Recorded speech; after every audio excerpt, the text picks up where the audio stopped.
அஸ்ஸலாமு அலைக்கும் everyone. Ramadan series டே 15. இன்றைக்கி நம்ம ரொம்ப ஹெல்த்தியான ப்ரோட்டீன் ரிச் மிக்ஸ் டால் ரைஸ் பண்ண போகிறோம். முதல்ல உங்களுக்கு பிடிச்ச மாதிரி பருப்புகள், நான் இங்கே ரெட் சன்னா, பச்சைப்பயிறு, பட்டாணி, மூங் தால் எல்லாம் ஓவர் நைட் ஊற வச்சுக்கிட்டேன்.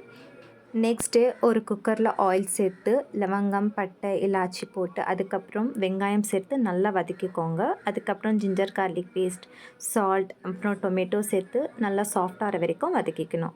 இப்போது ஹல்தி பவுடர், சில்லி பவுடர், கொத்தமல்லி, புதினா எல்லாம் சேர்த்து மிக்ஸ் பண்ணிக்கோங்க. அதுக்கப்புறம் நாம் ஊற வச்சுருக்கிற எல்லா தாலையும் சேர்த்துக்கோங்க. அப்புறம் தண்ணி, 1 கப் அரிசிக்கு 4 கப் தண்ணி சேர்த்துக்கலாம். சேர்த்துட்டு தேவையான அளவு உப்பு போட்டுக்கோங்க. இங்கே நான் உடைச்ச ஜீரக் சாம்பார் ரைஸ் யூஸ் பண்ணியிருக்கேன். உங்களுக்கு என்ன ரைஸ் பிடிக்குமோ அதை நீங்கள் யூஸ் பண்ணிக்கலாம். அப்புறம் குக்கரை மூடி 4 to 5 விசில்ஸ் கொடுங்க. இதில் தான் ஹெல்த்தியான ப்ரோட்டீன் ரிச் மிக்ஸ் தால் ரைஸ் ரெடி. உங்களுக்கு ஹெல்த்தியாகவும் டேஸ்டியாகவும் வேணும்னா இதை கண்டிப்பாக ட்ரை பண்ணுங்கள். வீடியோ பிடிச்சிருந்தா லைக், ஷேர், ஃபாலோ பண்ணுங்கள். ஜாஸக்கல்லா.